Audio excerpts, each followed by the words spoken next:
कुरिन्थियों के नाम पौलुस प्रेरित की पहली पत्री, पहला अध्याय।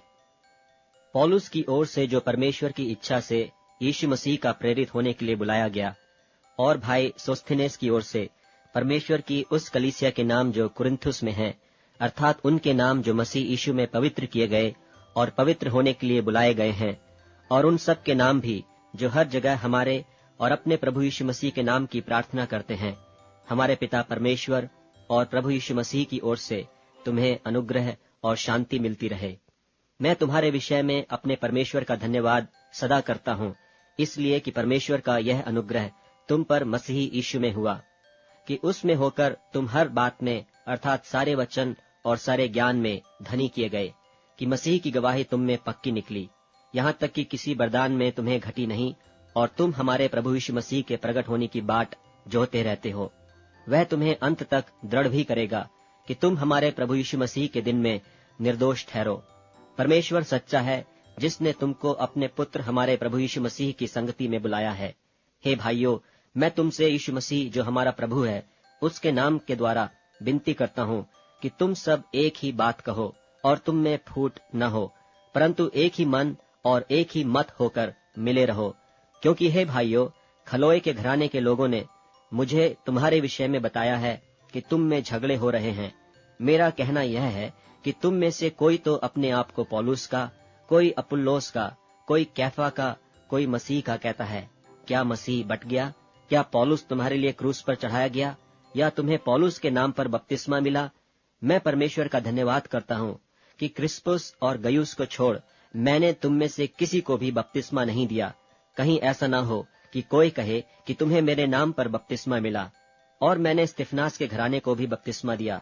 इनको छोड़ मैं नहीं जानता कि मैंने और किसी को बपतिस्मा दिया, क्योंकि मसीह ने मुझे बपतिस्मा देने को नहीं, वरन सुसमाचार सुनाने को भेजा है, और यह भी शब्दों के ज्ञान के अनुसार नहीं, ऐसा न हो कि मसीह का क्रूस व्यर्थ ठहरे। क्योंकि क्रूस की कथा नाश होने वालों के निकट मूर्खता है, परंतु हम उद्धार पाने वालों के निकट परमेश्वर की सामर्थ है।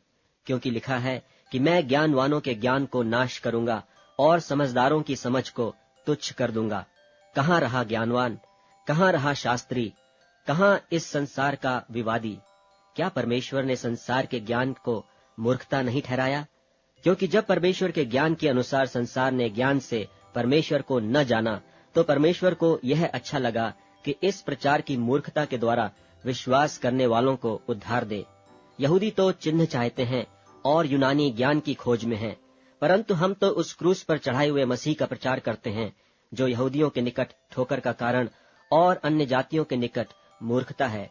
परंतु जो बुलाए हुए हैं, क्या यहूदी क्या यूनानी, उनके निकट मसीह परमेश्वर की सामर्थ और परमेश्वर का ज्ञान है। क्योंकि परमेश्वर की मूर्खता मनुष्यों के ज्ञान से ज्ञानवान है, और परमेश्वर की निर्बलता मनुष्यों के बल से बहुत बलवान है। हे भाइयों, अपने बुलाए जाने को तो सोचो कि न शरीर के अनुसार बहुत ज्ञानवान और न बहुत सामर्थी और न बहुत कुलीन बुलाए गए, परंतु परमेश्वर ने जगत के मूर्खों को चुन लिया है कि ज्ञानवानों को लज्जित करे, और परमेश्वर ने जगत के निर्बलों को चुन लिया है कि बलवानों को लज्जित करे, और परमेश्वर ने जगत के नीचों और तुच्छों को, वरन जो हैं भी नहीं, उनको भी चुन लिया कि उन्हें जो हैं व्यर्थ ठहराए, ताकि कोई प्राणी परमेश्वर के सामने घमंड न करने पाए। परंतु उसी की ओर से तुम मसीह यीशु में हो, जो परमेश्वर की ओर से हमारे लिए ज्ञान ठहरा, अर्थात धर्म और पवित्रता और छुटकारा, ताकि जैसा लिखा है वैसा ही हो कि जो घमंड करे वह प्रभु में घमंड करे। दूसरा अध्याय। और हे भाइयों, जब मैं परमेश्वर का भेद सुनाता हुआ तुम्हारे पास आया, तो वचन या ज्ञान की उत्तमता के साथ नहीं आया, क्योंकि मैंने यह ठान लिया था कि तुम्हारे बीच यीशु मसीह वरन क्रूस पर चढ़ाए हुए मसीह को छोड़ और किसी बात को न जानूं। और मैं निर्बलता और भय के साथ और बहुत थरथराता हुआ तुम्हारे साथ रहा, और मेरे वचन और मेरे प्रचार में ज्ञान की लुभाने वाली बातें नहीं, परंतु आत्मा और सामर्थ का प्रमाण था, इसलिए कि तुम्हारा विश्वास मनुष्यों के ज्ञान पर नहीं, परंतु परमेश्वर की सामर्थ पर निर्भर हो। फिर भी सिद्ध लोगों में हम ज्ञान सुनाते हैं, परंतु इस संसार का और इस संसार के नाश होने वाले हाकिमों का ज्ञान नहीं, परंतु हम परमेश्वर का वह गुप्त ज्ञान भेद की रीति पर बताते हैं, जिसे परमेश्वर ने सनातन से हमारी महिमा के लिए ठहराया, जिससे इस संसार के हाकिमों में से किसी ने नहीं जाना। क्योंकि यदि जानते तो तेजोमय प्रभु को क्रूस पर न चढ़ाते। परंतु जैसा लिखा है कि जो आंख ने नहीं देखी और कान ने नहीं सुना और जो बातें मनुष्य के चित्त में नहीं चढ़ी, वे ही हैं जो परमेश्वर ने अपने प्रेम रखने वालों के लिए तैयार की हैं। परंतु परमेश्वर ने उनको अपने आत्मा के द्वारा हम पर प्रकट किया, क्योंकि आत्मा सब बातें वरन परमेश्वर की गूढ़ बातें भी जांचता है। मनुष्यों में से कौन किसी मनुष्य की बातें जानता है? केवल मनुष्य की आत्मा जो उसमें है। वैसी ही परमेश्वर की बातें भी कोई नहीं जानता, केवल परमेश्वर का आत्मा।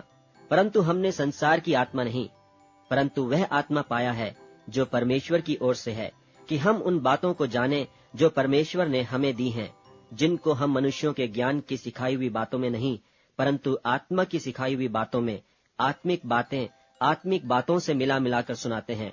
परंतु शारीरिक मनुष्य परमेश्वर की आत्मा की बातें ग्रहण नहीं करता, क्योंकि वे उसकी दृष्टि में मूर्खता की बातें हैं, और न वह उन्हें जान सकता है, क्योंकि उनकी जांच आत्मिक रीति से होती है। आत्मिक जन सब कुछ जांचता है, परंतु वह आप किसी से जांचा नहीं जाता, क्योंकि प्रभु का मन किसने जाना है कि उसे सिखलाए? परंतु हम में मसीह का मन है। 3 अध्याय। हे भाइयों, मैं तुमसे इस रीति से बातें न कर सका जैसे आत्मिक लोगों से, परंतु जैसे शारीरिक लोगों से और उनसे जो मसीह में बालक हैं। मैंने तुम्हें दूध पिलाया, अन्न न खिलाया, क्योंकि तुम उसको न खा सकते थे, वरन अब तक भी नहीं खा सकते हो, क्योंकि अब तक शारीरिक हो, इसलिए कि जब तुम में डाह और झगड़ा है तो क्या तुम शारीरिक नहीं और मनुष्य की रीति पर नहीं चलते? इसलिए कि जब एक कहता है मैं पौलुस का हूँ और दूसरा कि मैं अपुल्लोस का हूँ, तो क्या तुम मनुष्य नहीं? अपुल्लोस क्या है और पौलुस क्या? केवल सेवक, जिनके द्वारा तुमने विश्वास किया, जैसा हर एक को प्रभु ने दिया। मैंने लगाया, अपुल्लोस ने सींचा, परंतु परमेश्वर ने बढ़ाया। इसलिए न तो लगाने वाला कुछ है और न सींचने वाला, परंतु परमेश्वर जो बढ़ाने वाला है। लगाने वाला और सींचने वाला दोनों एक हैं, परंतु हर एक व्यक्ति अपने ही परिश्रम के अनुसार अपनी ही मजदूरी पाएगा, क्योंकि हम परमेश्वर के सहकर्मी हैं। तुम परमेश्वर की खेती और परमेश्वर की रचना हो। परमेश्वर के उस अनुग्रह के अनुसार जो मुझे दिया गया, मैंने बुद्धिमान राजमिस्त्री की नाई नेव डाली और दूसरा उस पर रद्दा रखता है। परंतु हर एक मनुष्य चौकस रहे कि वह उस पर कैसा रद्दा रखता है, क्योंकि उस नेव को छोड़ जो पड़ी है और वह यीशु मसीह है, कोई दूसरी नेव नहीं डाल सकता। और यदि कोई इस नेव पर सोना या चांदी या बहुमोल पत्थर या काठ या घास या फूस का रद्दा रखे, तो हर एक का काम प्रकट हो जाएगा, क्योंकि वह दिन उसे बताएगा, इसलिए कि आग के साथ प्रकट होगा, और वह आग हर एक का काम परखेगी कि कैसा है। जिसका काम उस पर बना हुआ स्थिर रहेगा, वह मजदूरी पाएगा, और यदि किसी का काम जल जाएगा तो वह हानि उठाएगा, पर वह आप बच जाएगा, परंतु जलते जलते। क्या तुम नहीं जानते कि तुम परमेश्वर का मंदिर हो और परमेश्वर का आत्मा तुम में वास करता है? यदि कोई परमेश्वर के मंदिर को नाश करेगा तो परमेश्वर उसे नाश करेगा, क्योंकि परमेश्वर का मंदिर पवित्र है और वह तुम हो। कोई अपने आप को धोखा न दे। यदि तुम में से कोई इस संसार में अपने आप को ज्ञानी समझे तो मूर्ख बने कि ज्ञानी हो जाए, क्योंकि इस संसार का ज्ञान परमेश्वर के निकट मूर्खता है। जैसा लिखा है कि वह ज्ञानियों को उनकी चतुराई में फंसा देता है। और फिर प्रभु ज्ञानियों की चिंताओं को जानता है कि व्यर्थ हैं। इसलिए मनुष्यों पर कोई घमंड न करे, क्योंकि सब कुछ तुम्हारा है। क्या पौलुस, क्या अपुल्लोस, क्या कैफा, क्या जगत, क्या जीवन, क्या मरण, क्या वर्तमान, क्या भविष्य, सब कुछ तुम्हारा है, और तुम मसीह के हो और मसीह परमेश्वर का है। 4 अध्याय। मनुष्य हमें मसीह के सेवक और परमेश्वर के भेदों के भंडारी समझे। फिर यहाँ भंडारी में यह बात देखी जाती है कि विश्वास योग्य निकले, परंतु मेरी दृष्टि में यह बहुत छोटी बात है कि तुम या मनुष्यों का कोई न्यायी मुझे परखे। वरन मैं आप ही अपने आप को नहीं परखता, क्योंकि मेरा मन मुझे किसी बात में दोषी नहीं ठहराता, परंतु इससे मैं निर्दोष नहीं ठहरता, क्योंकि मेरा परखने वाला प्रभु है। सो जब तक प्रभु न आए, समय से पहले किसी बात का न्याय न करो, वही तो अंधकार की छिपी बातें ज्योति में दिखाएगा और मनों की मतियों को प्रकट करेगा। तब परमेश्वर की ओर से हर एक की प्रशंसा होगी। हे भाइयों, मैंने इन बातों में तुम्हारे लिए अपनी और अपुल्लोस की चर्चा दृष्टांत की रीति पर की है, इसलिए कि तुम हमारे द्वारा यह सीखो कि लिखे हुए से आगे न बढ़ना और एक के पक्ष में और दूसरे के विरोध में गर्व न करना, क्योंकि तुझ में और दूसरे में कौन भेद करता है? और तेरे पास क्या है जो तूने दूसरे से नहीं पाया? और जबकि तूने दूसरे से पाया है तो ऐसा घमंड क्यों करता है कि मानो नहीं पाया? तुम तो तृप्त हो चुके, तुम धनी हो चुके, तुमने हमारे बिना राज्य किया, परंतु भला होता कि तुम राज्य करते, कि हम भी तुम्हारे साथ राज्य करते। मेरी समझ में परमेश्वर ने हम प्रेरितों को सबके बाद उन लोगों की नाई ठहराया है जिनकी मृत्यु की आज्ञा हो चुकी हो, क्योंकि हम जगत और स्वर्गदूतों और मनुष्यों के लिए एक तमाशा ठहरे हैं। हम मसीह के लिए मूर्ख हैं, परंतु तुम मसीह में बुद्धिमान हो। हम निर्बल हैं, परंतु तुम बलवान हो। तुम आदर पाते हो, परंतु हम निरादर होते हैं। हम इस घड़ी तक भूखे प्यासे और नंगे हैं, और घूसे खाते हैं, और मारे मारे फिरते हैं, और अपने ही हाथों के काम करके परिश्रम करते हैं। लोग बुरा कहते हैं, हम आशीष देते हैं। वे सताते हैं, हम सहते हैं। वे बदनाम करते हैं, हम विनती करते हैं। हम आज तक जगत के कूड़े और सब वस्तुओं की खुरचन की नाई ठहरे हैं। मैं तुम्हें लज्जित करने के लिए ये बातें नहीं लिखता, परंतु अपने प्रिय बालक जानकर उन्हें चिताता हूँ, क्योंकि यदि मसीह में तुम्हारे सिखाने वाले 10,000 भी होते तो भी तुम्हारे पिता बहुत से नहीं, इसलिए कि मसीह यीशु में सुसमाचार के द्वारा मैं तुम्हारा पिता हुआ। सो मैं तुमसे विनती करता हूँ कि मेरी सी चाल चलो। इसलिए मैंने तीमुथियुस को, जो प्रभु में मेरा प्रिय और विश्वास योग्य पुत्र है, तुम्हारे पास भेजा है, और वह तुम्हें मसीह में मेरा चरित्र स्मरण कराएगा, जैसे कि मैं हर जगह हर एक कलीसिया में उपदेश करता हूँ। कितने तो ऐसे फूल गए हैं, मानो मैं तुम्हारे पास आने ही का नहीं, परंतु प्रभु चाहे तो मैं तुम्हारे पास शीघ्र ही आऊंगा, और उन फूले हुओं की बातों को नहीं, परंतु उनकी सामर्थ को जान लूंगा, क्योंकि परमेश्वर का राज्य बातों में नहीं, परंतु सामर्थ में है। तुम क्या चाहते हो? क्या मैं छड़ी लेकर तुम्हारे पास आऊं, या प्रेम और नम्रता की आत्मा के साथ? 5वां अध्याय। यहाँ तक सुनने में आता है कि तुम में व्यभिचार होता है, वरन ऐसा व्यभिचार जो अन्य जातियों में भी नहीं होता, कि एक मनुष्य अपने पिता की पत्नी को रखता है। और तुम शोक तो नहीं करते, जिससे ऐसा काम करने वाला तुम्हारे बीच में से निकाला जाता, परंतु घमंड करते हो।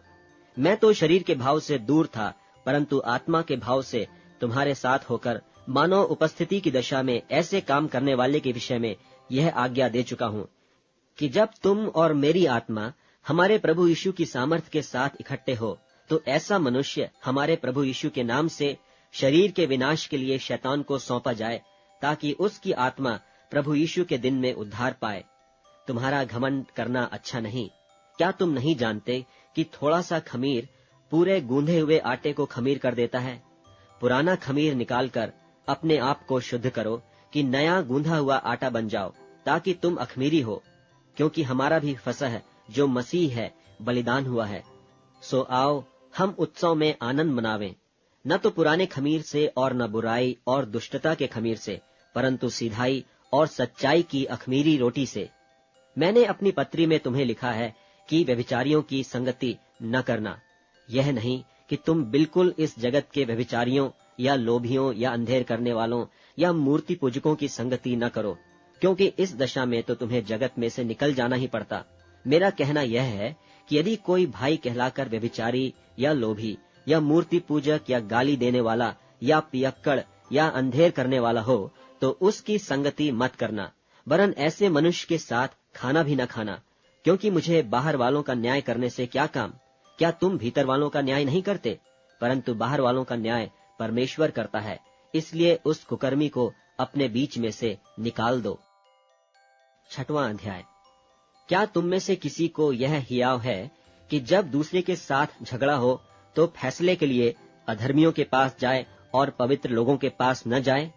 क्या तुम नहीं जानते कि पवित्र लोग जगत का न्याय करेंगे? तो जब तुम्हें जगत का न्याय करना है, तो क्या तुम छोटे से छोटे झगड़ों का भी निर्णय करने के योग्य नहीं? क्या तुम नहीं जानते कि हम स्वर्गदूतों का न्याय करेंगे? तो क्या सांसारिक बातों का निर्णय न करें? सो यदि तुम्हें सांसारिक बातों का निर्णय करना हो, तो क्या उन्हीं को बैठाओगे जो कलीसिया में कुछ नहीं समझे जाते हैं? मैं तुम्हें लज्जित करने के लिए यह कहता हूँ।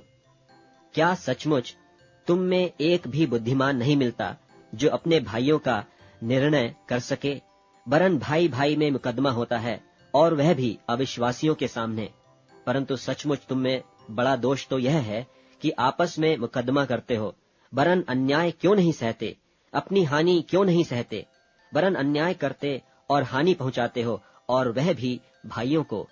क्या तुम नहीं जानते कि अन्यायी लोग परमेश्वर के राज्य के वारिस न होंगे?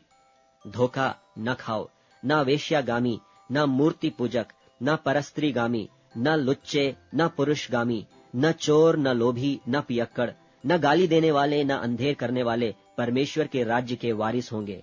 और तुम में से कितने ऐसे ही थे, परंतु तुम प्रभु यीशु मसीह के नाम से और हमारे परमेश्वर के आत्मा से धोए गए और पवित्र हुए और धर्मी ठहरे। सब वस्तुएं मेरे लिए उचित तो हैं, परंतु सब वस्तुएं लाभ की नहीं। सब वस्तुएं मेरे लिए उचित हैं, परंतु मैं किसी बात के अधीन न होऊंगा।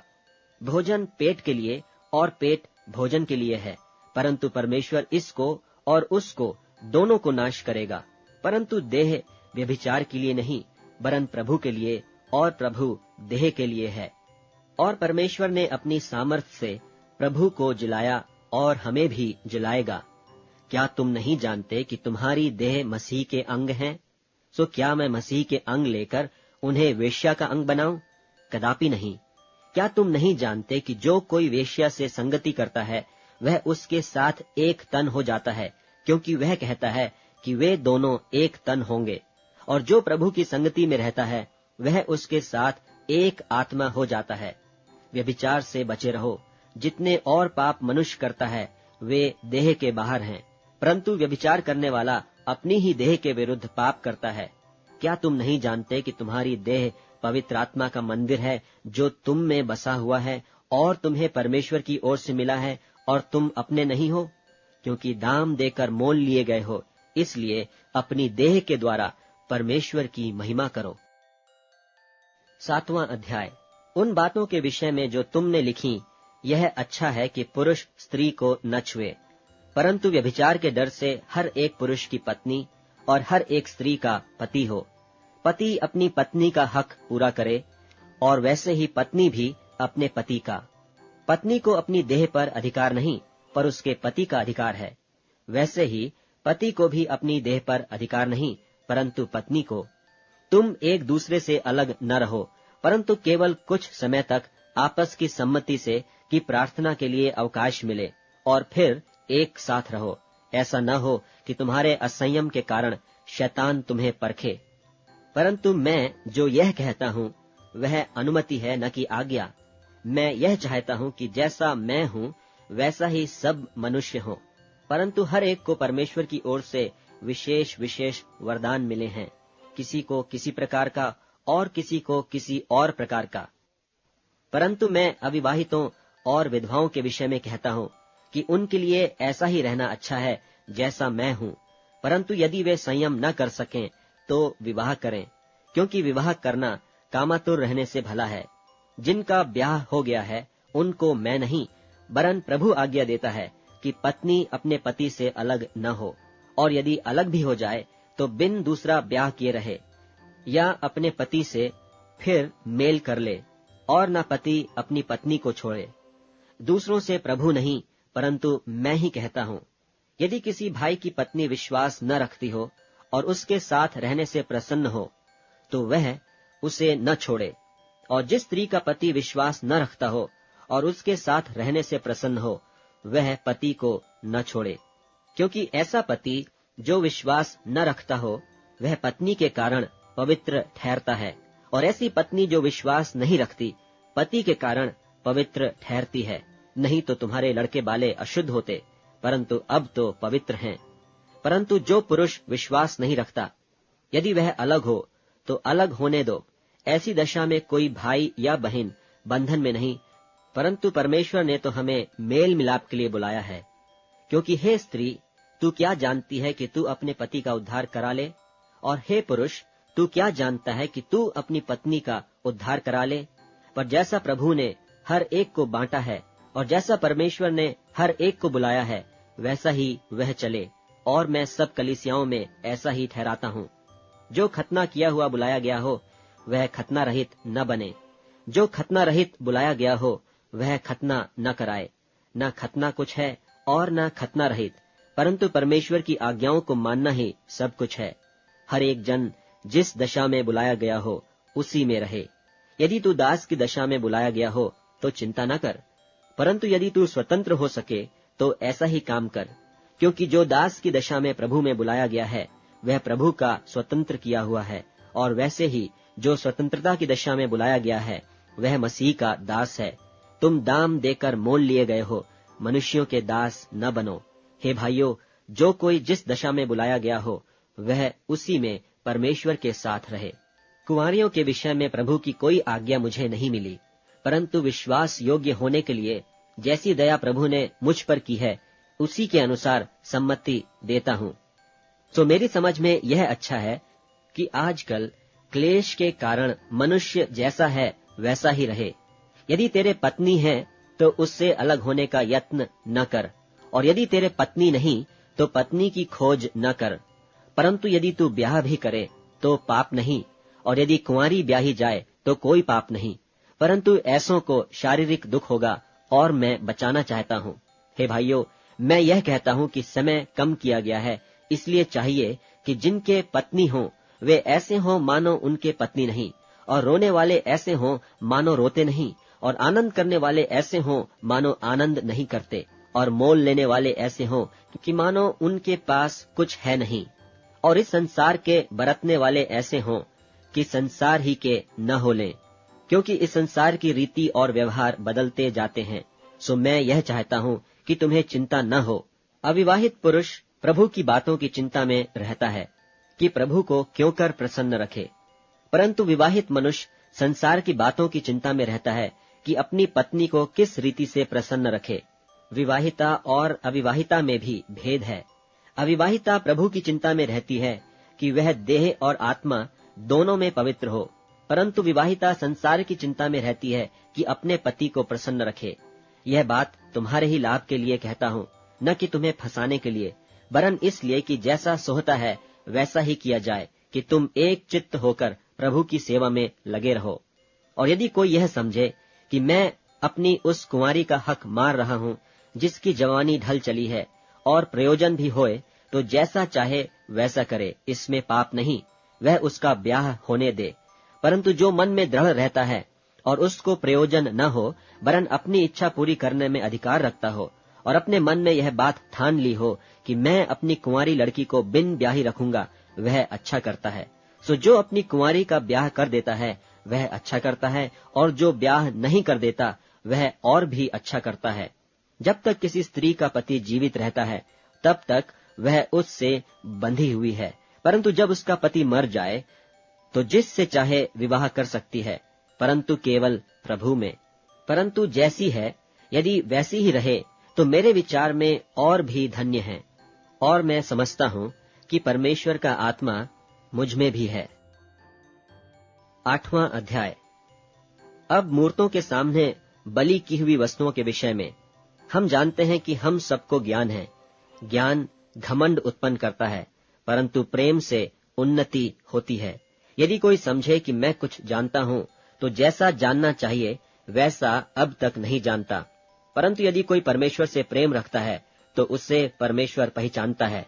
सो मूर्तों के सामने बलि की हुई वस्तुओं के खाने के विषय में हम जानते हैं कि मूरत जगत में कोई वस्तु नहीं, और एक को छोड़ और कोई परमेश्वर नहीं। यद्यपि आकाश में और पृथ्वी पर बहुत से ईश्वर कहलाते हैं, जैसा कि बहुत से ईश्वर और बहुत से प्रभु हैं, तो भी हमारे निकट तो एक ही परमेश्वर है, अर्थात पिता, जिसकी ओर से सब वस्तुएं हैं, और हम उसी के लिए हैं। और एक ही प्रभु है, अर्थात यीशु मसीह, जिसके द्वारा सब वस्तुएं हुई, और हम भी उसी के द्वारा हैं। परंतु सबको यह ज्ञान नहीं, परंतु कितने तो अब तक मूरत को कुछ समझने के कारण मूर्तों के सामने बलि की हुई को कुछ वस्तु समझकर खाते हैं और उनका विवेक निर्बल होकर अशुद्ध होता है। भोजन हमें परमेश्वर के निकट नहीं पहुंचाता। यदि हम न खाएं तो हमारी कुछ हानि नहीं, और यदि खाएं तो कुछ लाभ नहीं। परंतु चौकस रहो, ऐसा न हो कि तुम्हारी यह स्वतंत्रता कहीं निर्बलों के लिए ठोकर का कारण हो जाए। क्योंकि यदि कोई तुच्छ ज्ञानी को मूरत के मंदिर में भोजन करते देखे और वह निर्बल जन हो, तो क्या उसके विवेक में मूरत के सामने बलि की हुई वस्तु के खाने का हियाव न हो जाएगा? इस रीति से तेरे ज्ञान के कारण वह निर्बल भाई जिसके लिए मसीह मरा नाश हो जाएगा।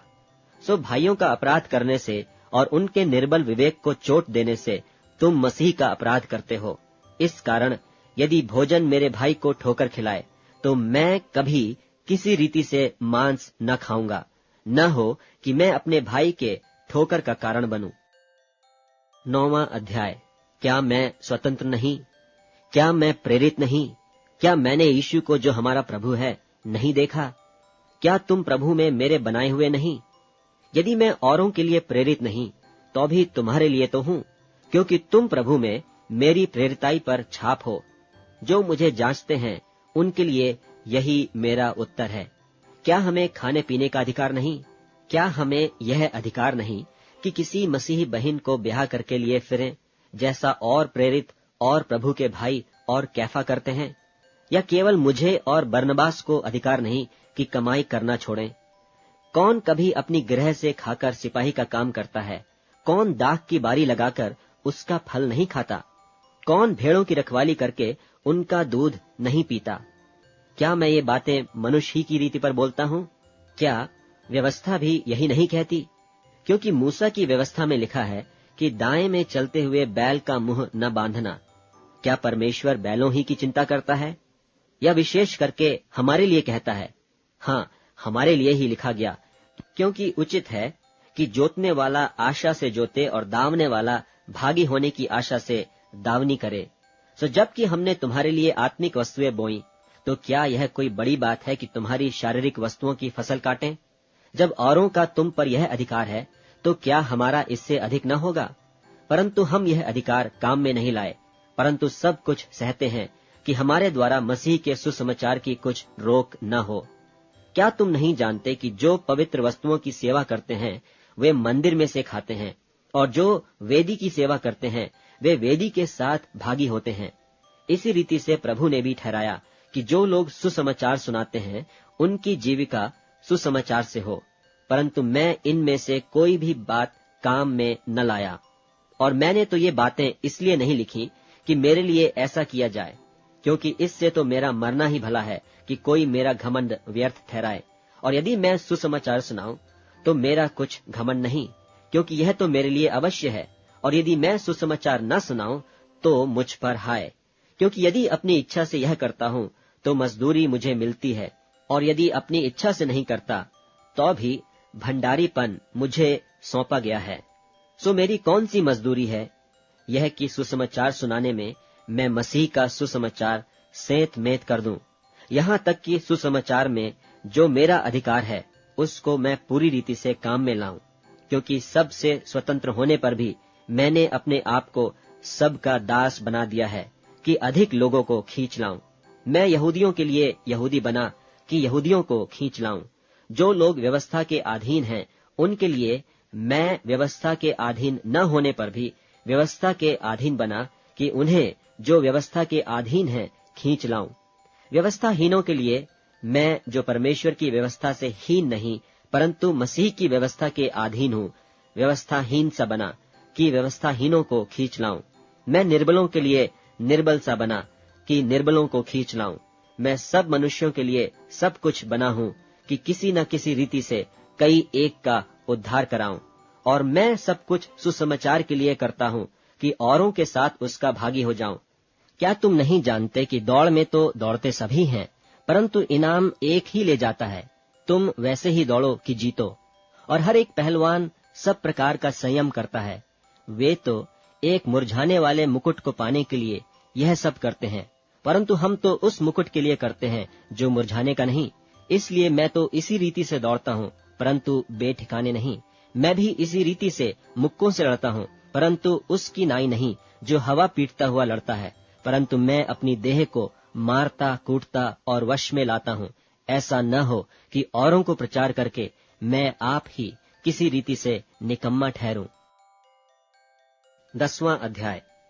हे भाइयों, मैं नहीं चाहता कि तुम इस बात से अज्ञात रहो कि हमारे सब बाप दादे बादल के नीचे थे और सब के सब समुद्र के बीच से पार हो गए, और सब ने बादल में और समुद्र में मूसा का बपतिस्मा लिया, और सब ने एक ही आत्मिक भोजन किया, और सब ने एक ही आत्मिक जल पिया, क्योंकि वे उस आत्मिक चट्टान से पीते थे जो उनके साथ साथ चलती थी, और वह चट्टान मसीह था।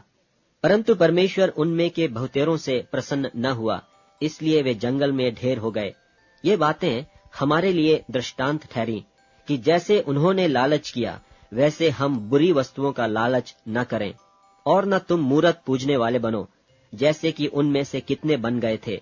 जैसा लिखा है कि लोग खाने पीने बैठे और खेलने कूदने उठे, और न हम व्यभिचार करें, जैसा उनमें से कितनों ने किया, और एक दिन में 23,000 मर गए। और न हम प्रभु को परखें, जैसा उनमें से कितनों ने किया, और सांपों के द्वारा नाश किए गए। और न तुम कुड़कुड़ाओ, जिस रीति से उनमें से कितने कुड़कुड़ाए और नाश करने वाले के द्वारा नाश किए गए। परंतु ये सब बातें जो उन पर पड़ी दृष्टांत की रीति पर थीं, और वे हमारी चेतावनी के लिए जो जगत के अंतिम समय में रहते हैं लिखी गई हैं। इसलिए जो समझता है कि मैं स्थिर हूँ, वह चौकस रहे कि कहीं गिर न पड़े। तुम किसी ऐसी परीक्षा में नहीं पड़े जो मनुष्य के सहने से बाहर है, और परमेश्वर सच्चा है, वह तुम्हें सामर्थ्य से बाहर परीक्षा में न पड़ने देगा, वरन परीक्षा के साथ निकास भी करेगा कि तुम सह सको। इस कारण हे मेरे प्यारो, मूर्ति पूजा से बचे रहो।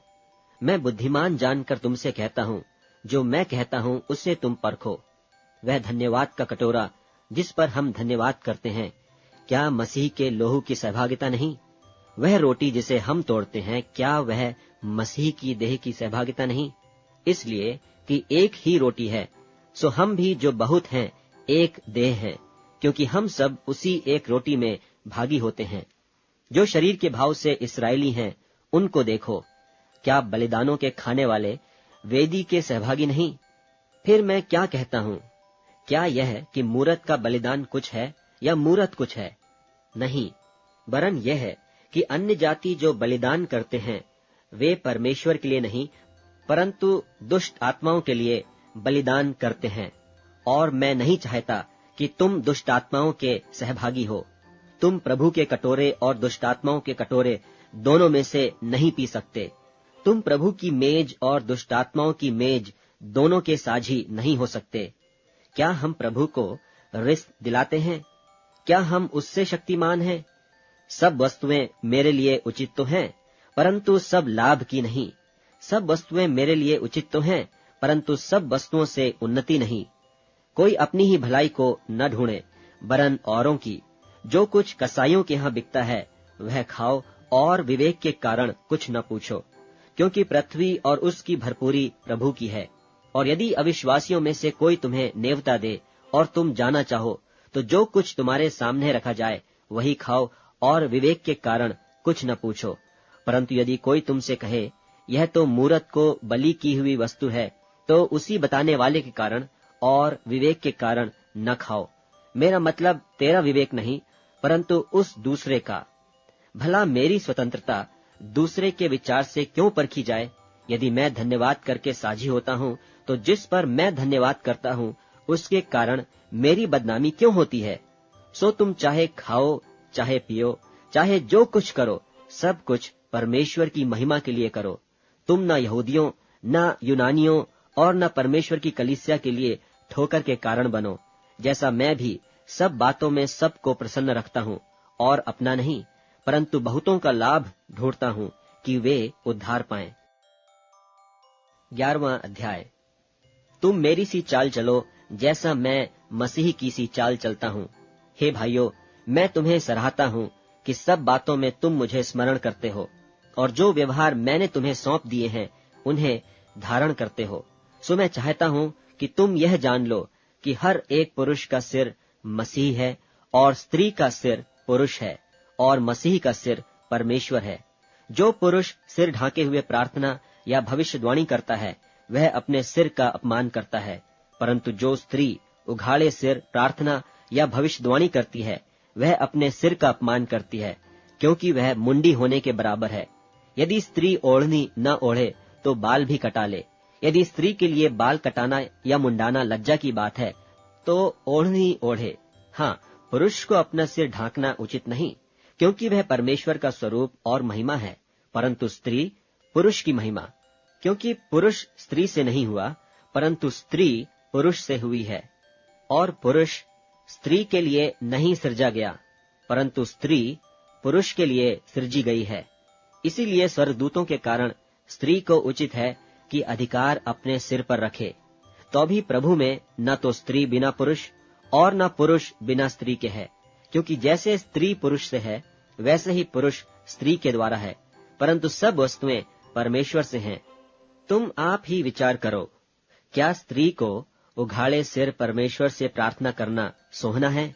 क्या स्वाभाविक रीति से भी तुम नहीं जानते कि यदि पुरुष लंबे बाल रखे तो उसके लिए अपमान है, परंतु यदि स्त्री लंबे बाल रखे तो उसके लिए शोभा है, क्योंकि बाल उसको ओढ़ने के लिए दिए गए हैं। परंतु यदि कोई विवाद करना चाहे तो यह जाने कि न हमारी और न परमेश्वर की कलीसियाओं की ऐसी रीति है। परंतु यह आज्ञा देते हुए मैं तुम्हें नहीं सराहता, इसलिए कि तुम्हारे इकट्ठे होने से भलाई नहीं परंतु हानि होती है। क्योंकि पहले तो मैं यह सुनता हूँ कि जब तुम कलीसिया में इकट्ठे होते हो तो तुम में फूट होती है, और मैं कुछ कुछ प्रतीति भी करता हूँ, क्योंकि विधर्म भी तुम में अवश्य होंगे, इसलिए कि जो लोग तुम में खरे निकले हैं वे प्रकट हो जाएं। सो तुम जो एक जगह में इकट्ठे होते हो तो यह प्रभु भोज खाने के लिए नहीं, क्योंकि खाने के समय एक दूसरे से पहले अपना भोज खा लेता है। सो कोई तो भूखा रहता है और कोई मतवाला हो जाता है। क्या खाने पीने के लिए तुम्हारे घर नहीं? या परमेश्वर की कलीसिया को तुच्छ जानते हो और जिनके पास नहीं है उन्हें लज्जित करते हो? मैं तुमसे क्या कहूँ? क्या इस बात में तुम्हारी प्रशंसा करूं? मैं प्रशंसा नहीं करता, क्योंकि यह बात मुझे प्रभु से पहुंची और मैंने तुम्हें भी पहुंचा दी कि प्रभु यीशु ने जिस रात वह पकड़वाया गया, रोटी ली और धन्यवाद करके उसे तोड़ी और कहा कि यह मेरी देह है जो तुम्हारे लिए है, मेरे स्मरण के लिए यही किया करो। इसी रीति से उसने बियारी के पीछे कटोरा भी लिया और कहा, यह कटोरा मेरी लोहू में नई वाचा है। जब कभी पियो तो मेरे स्मरण के लिए यही किया करो। क्योंकि जब कभी तुम यह रोटी खाते और इस कटोरे में से पीते हो तो प्रभु की मृत्यु को जब तक वह न आए प्रचार करते हो। इसलिए जो कोई अनुचित रीति से प्रभु की रोटी खाए या उसके कटोरे में से पिए, वह प्रभु की देह और लोहू का अपराधी ठहरेगा। इसलिए मनुष्य अपने आप को जांच ले और इसी रीति से इस रोटी में से खाए और इस कटोरे में से पिए। क्योंकि जो खाते पीते समय प्रभु की देह को न पहचाने, वह इस खाने और पीने से अपने ऊपर दंड लाता है। इसी कारण तुम में बहुतेरे निर्बल और रोगी हैं और बहुत से सो भी गए। यदि हम अपने आप को जांचते तो दंड न पाते, परंतु प्रभु हमें दंड देकर हमारी ताड़ना करता है, इसलिए कि हम संसार के साथ दोषी न ठहरें। इसलिए हे मेरे भाइयों, जब तुम खाने के लिए इकट्ठे होते हो तो एक दूसरे के लिए ठहरा करो। यदि कोई भूखा हो तो अपने घर में खा ले, जिससे तुम्हारा इकट्ठा होना दंड का कारण न हो, और शेष बातों को मैं आकर ठीक कर दूंगा। 12वां अध्याय। हे भाइयों, मैं नहीं चाहता कि तुम आत्मिक वरदानों के विषय में अज्ञात रहो। तुम जानते हो कि जब तुम अन्य जाति थे तो गूंगी मूर्तों के पीछे जैसे चलाए जाते थे वैसे चलते थे। इसलिए मैं तुम्हें चेतावनी देता हूँ कि जो कोई परमेश्वर की आत्मा की अगुवाई से बोलता है, वह नहीं कहता कि यीशु श्रापित है, और न कोई पवित्र आत्मा के बिना कह सकता है कि यीशु प्रभु है। वरदान तो कई प्रकार के हैं, परंतु आत्मा एक ही है, और सेवा भी कई प्रकार की हैं, परंतु प्रभु एक ही है। और प्रभावशाली कार्य कई प्रकार के हैं, परंतु परमेश्वर एक ही है, जो सब में हर प्रकार का प्रभाव उत्पन्न करता है। किंतु सब के लाभ पहुंचाने के लिए हर एक को आत्मा का प्रकाश दिया जाता है, क्योंकि एक को आत्मा के द्वारा बुद्धि की बातें दी जाती हैं और दूसरे को उसी आत्मा के अनुसार ज्ञान की बातें, और किसी को उसी आत्मा से विश्वास और किसी को उसी एक आत्मा से चंगा करने का वरदान दिया जाता है। फिर किसी को सामर्थ के काम करने की शक्ति, और किसी को भविष्यवाणी की, और किसी को आत्माओं की परख, और किसी को अनेक प्रकार की भाषा, और किसी को भाषाओं का अर्थ बताना। परंतु ये सब प्रभावशाली कार्य वही एक आत्मा करवाता है, और जिसे जो चाहता है वह बांट देता है। क्योंकि जिस प्रकार देह तो एक है और उसके अंग बहुत से हैं, और उस एक देह के सब अंग बहुत होने पर भी सब मिलकर एक ही देह हैं, उसी प्रकार मसीह भी है। क्योंकि हम सब ने, क्या यहूदी हो क्या यूनानी, क्या दास क्या स्वतंत्र, एक ही आत्मा के द्वारा एक देह होने के लिए बपतिस्मा लिया, और हम सबको एक ही आत्मा पिलाया गया। इसलिए कि देह में एक ही अंग नहीं परंतु बहुत से हैं। यदि पांव कहे कि मैं हाथ नहीं इसलिए देह का नहीं, तो क्या वह इस कारण देह का नहीं? और यदि कान कहे कि मैं आंख नहीं इसलिए देह का नहीं, तो क्या वह इस कारण देह का नहीं है? यदि सारी देह आंख ही होती तो सुनना कहाँ होता? यदि सारी देह कान ही होती तो सूंघना कहाँ होता? परंतु सचमुच परमेश्वर ने अंगों को अपनी इच्छा के अनुसार एक एक करके देह में रखा है। यदि वे सब एक ही अंग होते तो देह कहाँ होती? परंतु अब अंग तो बहुत से हैं, परंतु देह एक ही है। आंख हाथ से नहीं कह सकती कि मुझे तेरा प्रयोजन नहीं, और न सिर पांव से कह सकता है कि मुझे तुम्हारा प्रयोजन नहीं। परंतु देह के वे अंग जो औरों से निर्बल देख पड़ते हैं बहुत ही आवश्यक हैं, और देह के जिन अंगों को हम आदर के योग्य नहीं समझते हैं उन्हीं को हम अधिक आदर देते हैं, और हमारे शोभाहीन अंग और भी बहुत शोभायमान हो जाते हैं। फिर भी हमारे शोभायमान अंगों को इसका प्रयोजन नहीं, परंतु परमेश्वर ने देह को ऐसा बना दिया है कि जिस अंग को घटी थी उसी को और भी बहुत आदर हो, ताकि देह में फूट न पड़े, परंतु अंग एक दूसरे की बराबर चिंता करें। इसलिए यदि एक अंग दुख पाता है तो सब अंग उसके साथ दुख पाते हैं, और यदि एक अंग की बड़ाई होती है तो उसके साथ सब अंग आनंद मनाते हैं। इसी प्रकार तुम सब मिलकर मसीह की देह हो और अलग अलग उसके अंग हो। और परमेश्वर ने कलीसिया में अलग अलग व्यक्ति नियुक्त किए हैं, प्रथम प्रेरित, दूसरे भविष्यद्वक्ता, तीसरे शिक्षक, फिर सामर्थ के काम करने वाले, फिर चंगा करने वाले और उपकार करने वाले, और प्रधान और नाना प्रकार की भाषा बोलने वाले। क्या सब प्रेरित हैं? क्या सब भविष्यद्वक्ता हैं? क्या सब उपदेशक हैं? क्या सब सामर्थ के काम करने वाले हैं? क्या सबको चंगा करने का वरदान मिला है? क्या सब नाना प्रकार की भाषा बोलते हैं?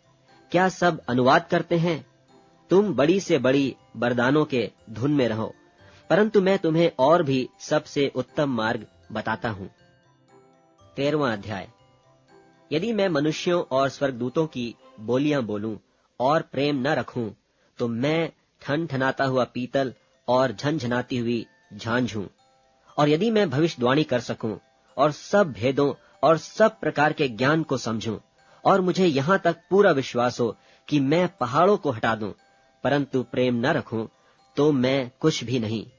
और यदि मैं अपनी संपूर्ण संपत्ति कंगालों को खिला दूं या अपनी देह जलाने के लिए दे दूं और प्रेम न रखूं, तो मुझे कुछ भी लाभ नहीं।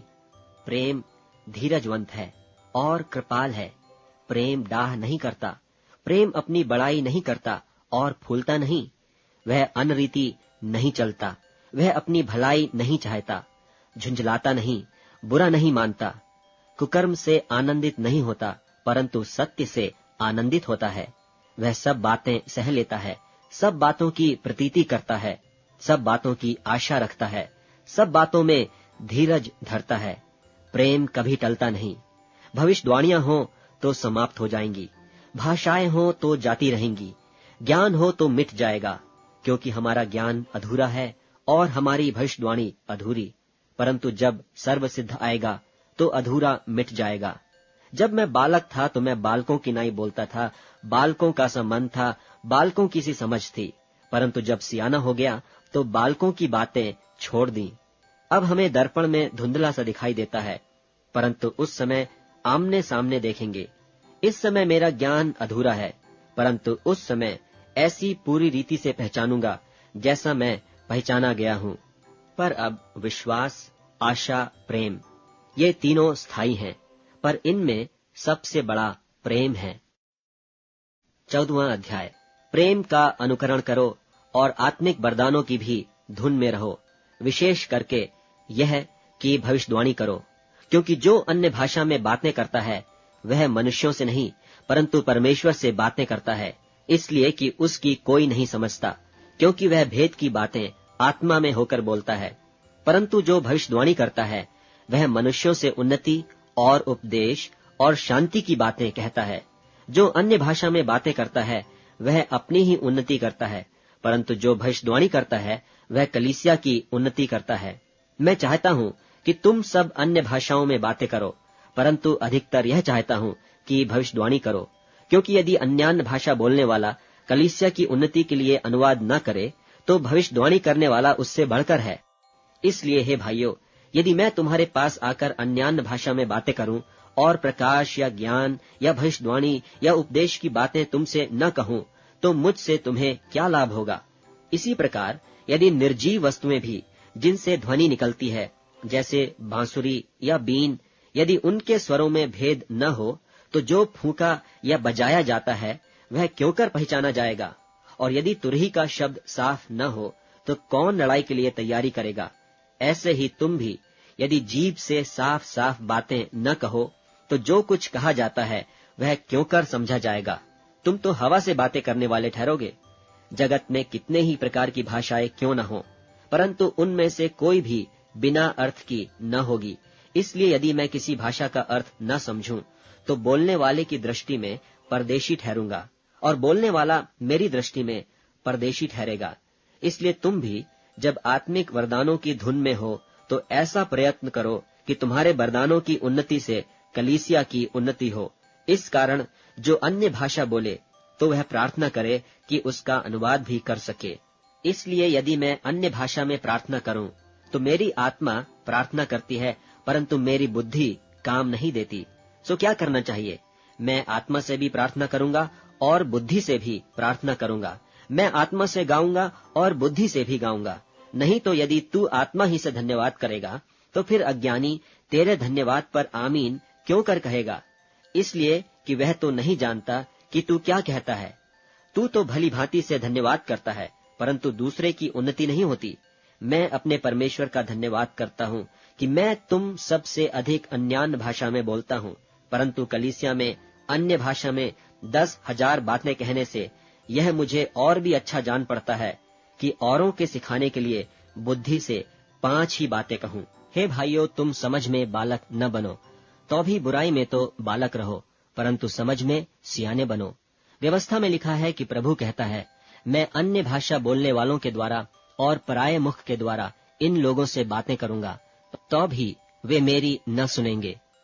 इसलिए अन्यान्य भाषाएं विश्वासियों के लिए नहीं परंतु अविश्वासियों के लिए चिन्ह हैं, और भविष्यवाणी अविश्वासियों के लिए नहीं परंतु विश्वासियों के लिए चिन्ह है। सो यदि कलीसिया एक जगह इकट्ठी हो और सब के सब अन्यान्य भाषा बोलें और अनपढ़े या अविश्वासी लोग भीतर आ जाएं, तो क्या वे तुम्हें पागल न कहेंगे? परंतु यदि सब भविष्यवाणी करने लगें और कोई अविश्वासी या अनपढ़ा मनुष्य भीतर आ जाए, तो सब उसे दोषी ठहरा देंगे और परख लेंगे, और उसके मन के भेद प्रकट हो जाएंगे, और तब वह मुंह के बल गिरकर परमेश्वर को दंडवत करेगा और मान लेगा कि सचमुच परमेश्वर तुम्हारे बीच में है। इसलिए हे भाइयों, क्या करना चाहिए? जब तुम इकट्ठे होते हो तो हर एक के हृदय में भजन या उपदेश या अन्य भाषा या प्रकाश या अन्य भाषा का अर्थ बताना रहता है। सब कुछ आत्मिक उन्नति के लिए होना चाहिए। यदि अन्य भाषा में बातें करनी हो तो 2-2 या बहुत हो तो 3-3 जन बारी बारी बोलें और एक व्यक्ति अनुवाद करे। परंतु यदि अनुवाद करने वाला न हो तो अन्य भाषा बोलने वाला कलीसिया में शांत रहे और अपने मन से और परमेश्वर से बातें करे। भविष्यद्वक्ताओं में से 2 या 3 बोलें और शेष लोग उनके वचन को परखें। परंतु यदि दूसरे पर जो बैठा है कुछ ईश्वरीय प्रकाश हो तो पहला चुप हो जाए, क्योंकि तुम सब एक एक करके भविष्यवाणी कर सकते हो, ताकि सब सीखें और सब शांति पाएं। और भविष्यद्वक्ताओं की आत्मा भविष्यद्वक्ताओं के वश में है, क्योंकि परमेश्वर गड़बड़ी का नहीं परंतु शांति का करता है, जैसा पवित्र लोगों की सब कलीसियाओं में है। स्त्रियां कलीसिया की सभा में चुप रहें, क्योंकि उन्हें बातें करने की आज्ञा नहीं परंतु अधीन रहने की आज्ञा है, जैसा व्यवस्था में लिखा भी है। और यदि वे कुछ सीखना चाहें तो घर में अपने अपने पति से पूछें, क्योंकि स्त्री का कलीसिया में बातें करना लज्जा की बात है। क्या परमेश्वर का वचन तुम में से निकला या केवल तुम ही तक पहुंचा है? यदि कोई मनुष्य अपने आप को भविष्यद्वक्ता या आत्मिक जन समझे, तो यह जान ले कि जो बातें मैं तुम्हें लिखता हूँ वे प्रभु की आज्ञाएं हैं। परंतु यदि कोई न जाने तो न जाने। सो हे भाइयों, भविष्यवाणी करने की धुन में रहो और अन्य भाषा बोलने से मना न करो, पर सारी बातें सभ्यता और क्रमानुसार की जाएं। 15वां अध्याय। हे भाइयों, मैं तुम्हें वही सुसमाचार बताता हूँ जो पहले सुना चुका हूँ, जिसे तुमने अंगीकार भी किया था और जिसमें तुम स्थिर भी हो। उसी के द्वारा तुम्हारा उद्धार भी होता है, यदि उस सुसमाचार को जो मैंने तुम्हें सुनाया था स्मरण रखते हो। नहीं तो तुम्हारा विश्वास करना व्यर्थ हुआ। इसी कारण मैंने सबसे पहले तुम्हें वही बात पहुंचा दी जो मुझे पहुंची थी, कि पवित्र शास्त्र के वचन के अनुसार यीशु मसीह हमारे पापों के लिए मर गया और गाड़ा गया, और पवित्र शास्त्र के अनुसार तीसरे दिन जी भी उठा, और कैफा को तब 12 को दिखाई दिया। फिर 500 से अधिक भाइयों को एक साथ दिखाई दिया, जिनमें से बहुतेरे अब तक वर्तमान हैं, पर कितने सो गए। फिर याकूब को दिखाई दिया, तब सब प्रेरितों को दिखाई दिया, और सबके बाद मुझको भी दिखाई दिया, जो मानो अधूरे दिनों का जन्मा हूँ, क्योंकि मैं प्रेरितों में सबसे छोटा हूँ, वरन प्रेरित कहलाने के योग्य भी नहीं, क्योंकि मैंने परमेश्वर की कलीसिया को सताया था। परंतु मैं जो कुछ भी हूँ परमेश्वर के अनुग्रह से हूँ, और उसका अनुग्रह जो मुझ पर हुआ वह व्यर्थ नहीं हुआ। परंतु मैंने उन सब से बढ़कर परिश्रम भी किया, तो भी यह मेरी ओर से नहीं हुआ, परंतु परमेश्वर के अनुग्रह से जो मुझ पर था। सो चाहे मैं हूँ चाहे वे हों, हम यही प्रचार करते हैं, और इसी पर तुमने विश्वास भी किया। सो जबकि मसीह का यह प्रचार किया जाता है कि वह मरे हुओं में से जी उठा, तो तुम में से कितने क्यों कर कहते हैं कि मरे हुओं का पुनरुत्थान है ही नहीं? यदि मरे हुओं का पुनरुत्थान ही नहीं, तो मसीह भी नहीं जी उठा, और यदि मसीह नहीं जी उठा, तो हमारा प्रचार करना भी व्यर्थ है और तुम्हारा विश्वास भी व्यर्थ है। वरन हम परमेश्वर के झूठे गवाह ठहरे, क्योंकि हमने परमेश्वर के विषय में यह गवाही दी कि उसने मसीह को जिला दिया, यद्यपि नहीं जिलाया, यदि मरे हुए नहीं जी उठते। और यदि मुर्दे नहीं जी उठते तो मसीह भी नहीं जी उठा, और यदि मसीह नहीं जी उठा तो तुम्हारा विश्वास व्यर्थ है और तुम अब तक अपने पापों में फंसे हो। वरन जो मसीह में सो गए हैं वे भी नाश हुए। यदि हम केवल इसी जीवन में मसीह से आशा रखते हैं तो हम सब मनुष्यों से अधिक अभागे हैं। परंतु सचमुच मसीह मुर्दों में से जी उठा है, और जो सो गए हैं उनमें पहला फल हुआ। क्योंकि जब मनुष्य के द्वारा मृत्यु आई तो मनुष्य ही के द्वारा मरे हुओं का पुनरुत्थान भी आया। और जैसे आदम में सब मरते हैं, वैसा ही मसीह में सब जिलाए जाएंगे। परंतु हर एक अपनी अपनी बारी से, पहला फल मसीह, फिर मसीह के आने पर उसके लोग। इसके बाद अंत होगा, उस समय वह सारी प्रधानता और सारा अधिकार और सामर्थ का अंत करके राज्य को परमेश्वर पिता के हाथ में सौंप देगा। क्योंकि जब तक कि वह अपने बैरियों को अपने पांव तले न ले आए, तब तक उसका राज्य करना अवश्य है। सबसे अंतिम बैरी जो नाश किया जाएगा वह मृत्यु है, क्योंकि परमेश्वर ने सब कुछ उसके पांव तले कर दिया है। परंतु जब वह कहता है कि सब कुछ उसके अधीन कर दिया गया है, तो प्रत्यक्ष है कि जिसने सब कुछ उसके अधीन कर दिया वह आप अलग रहा। और जब सब कुछ उसके अधीन हो जाएगा तो पुत्र आप भी उसके अधीन हो जाएगा, जिसने सब कुछ उसके अधीन कर दिया, ताकि सब में परमेश्वर ही सब कुछ हो। नहीं तो जो लोग मरे हुओं के लिए बपतिस्मा लेते हैं वे क्या करेंगे? यदि मुर्दे जी उठते ही नहीं तो फिर क्यों उनके लिए बपतिस्मा लेते हैं? और हम भी क्यों हर घड़ी जोखिम में पड़े रहते हैं? हे भाइयों, मुझे उस घमंड की सोह जो हमारे मसीह यीशु में मैं तुम्हारे विषय में करता हूँ कि मैं प्रतिदिन मरता हूँ। यदि मैं मनुष्य की रीति पर इफिसुस में वन पशुओं से लड़ा तो मुझे क्या लाभ हुआ? यदि मुर्दे जलाए नहीं जाएंगे तो आओ खाए पिएं, क्योंकि कल तो मर ही जाएंगे। धोखा न खाना। बुरी संगति अच्छे चरित्र को बिगाड़ देती है। धर्म के लिए जाग उठो और पाप न करो, क्योंकि कितने ऐसे हैं जो परमेश्वर को नहीं जानते। मैं तुम्हें लज्जित करने के लिए यह कहता हूँ। अब कोई यह कहेगा कि मुर्दे किस रीति से जी उठते हैं और कैसी देह के साथ आते हैं। हे निर्बुद्धि, जो कुछ तू बोता है जब तक वह न मरे जिलाया नहीं जाता, और जो तू बोता है यह वह देह नहीं जो उत्पन्न होने वाली है, परंतु निरा दाना है, चाहे गेहूं का चाहे किसी और अनाज का। परंतु परमेश्वर अपनी इच्छा के अनुसार उसको देह देता है, और हर एक बीज को उसकी विशेष देह। सब शरीर एक सरीखे नहीं, परंतु मनुष्यों का शरीर और है, पशुओं का शरीर और है, पक्षियों का शरीर और है, मछलियों का शरीर और है। स्वर्गीय देह हैं और पार्थिव देह भी हैं, परंतु स्वर्गीय देहों का तेज और है और पार्थिव का और। सूर्य का तेज और है, चांद का तेज और है, और तारागणों का तेज और है, क्योंकि एक तारे से दूसरे तारे के तेज में अंतर है। मुर्दों का जी उठना भी ऐसा ही है। शरीर नाशमान दशा में बोया जाता है और अविनाशी रूप में जी उठता है।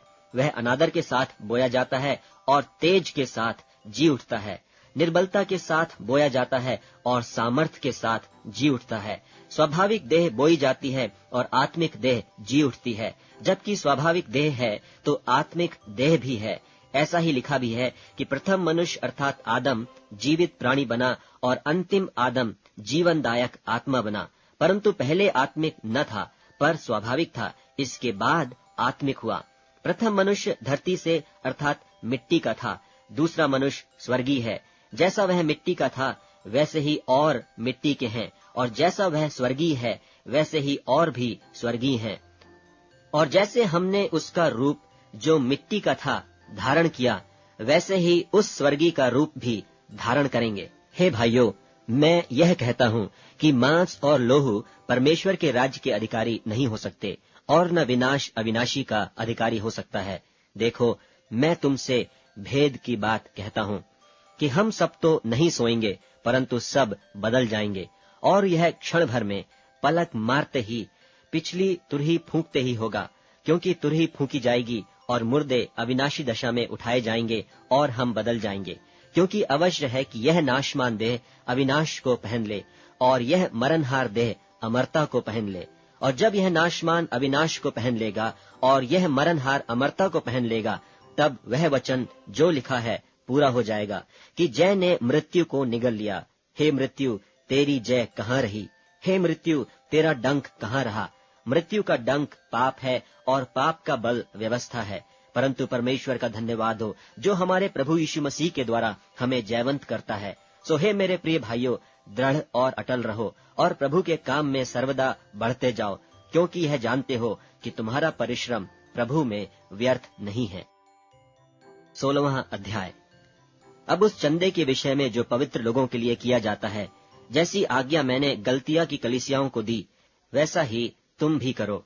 सप्ताह के पहले दिन तुम में से हर एक अपनी आमदनी के अनुसार कुछ अपने पास रख छोड़ा करे, कि मेरे आने पर चंदा न करना पड़े। और जब मैं आऊंगा तो जिन्हें तुम चाहोगे उन्हें मैं चिट्ठियां देकर भेज दूंगा कि तुम्हारा दान यरूशलेम पहुंचा दें। और यदि मेरा भी जाना उचित हुआ तो वे मेरे साथ जाएंगे, और मैं मकिदुनिया होकर तुम्हारे पास आऊंगा, क्योंकि मुझे मकिदुनिया होकर तो जाना ही है। परंतु संभव है कि तुम्हारे यहाँ ही ठहर जाऊं और शरद ऋतु तुम्हारे यहाँ काटूं। तब जिस ओर मेरा जाना हो उस ओर तुम मुझे पहुंचा दो, क्योंकि मैं अब मार्ग में तुमसे भेंट करना नहीं चाहता। परंतु मुझे आशा है कि यदि प्रभु चाहे तो कुछ समय तक तुम्हारे साथ रहूंगा। परंतु मैं पेंतिकुस्त तक इफिसुस में रहूंगा, क्योंकि मेरे लिए एक बड़ा और उपयोगी द्वार खुला है और विरोधी बहुत से हैं। यदि तीमुथियुस आ जाए तो देखना कि वह तुम्हारे यहाँ निडर रहे, क्योंकि वह मेरी नाई प्रभु का काम करता है। इसलिए कोई उसे तुच्छ न जाने, परंतु उसे कुशल से इस ओर पहुंचा देना कि मेरे पास आ जाए, क्योंकि मैं उसकी बाट जो रहा हूँ कि वह भाइयों के साथ आए। और भाई अपुल्लोस से मैंने बहुत विनती की है कि तुम्हारे पास भाइयों के साथ जाए। परंतु उसने इस समय जाने की कुछ भी इच्छा न की, परंतु जब अवसर पाएगा तब आ जाएगा। जागते रहो, विश्वास में स्थिर रहो, पुरुषार्थ करो, बलवंत हो, जो कुछ करते हो प्रेम से करो। हे भाइयों, तुम स्तिफनास के घराने को जानते हो कि वे अखिया के पहले फल हैं और पवित्र लोगों की सेवा के लिए तैयार रहते हैं। सो मैं तुमसे विनती करता हूँ कि ऐसों के अधीन रहो, वरन हर एक के जो इस काम में परिश्रमी और सहकर्मी हैं। और मैं स्तिफनास और फुर्तुनातुस और अखईकुस के आने से आनंदित हूँ, क्योंकि उन्होंने तुम्हारी घटी को पूरी की है और उन्होंने मेरी और तुम्हारी आत्मा को चैन दिया है, इसलिए ऐसों को मानो। आसिया की कलीसियाओं की ओर से तुमको नमस्कार। अक्विला और प्रिस्का का और उनके घर की कलीसिया का भी तुमको प्रभु में बहुत बहुत नमस्कार। सब भाइयों का तुमको नमस्कार। पवित्र चुंबन से आपस में नमस्कार करो। मुझ पौलुस का अपने हाथ का लिखा हुआ नमस्कार। यदि कोई प्रभु से प्रेम न रखे तो वह श्रापित हो। हमारा प्रभु आने वाला है। प्रभु यीशु मसीह का अनुग्रह तुम पर होता रहे। मेरा प्रेम मसीह यीशु में तुम सब से रहे। आमीन।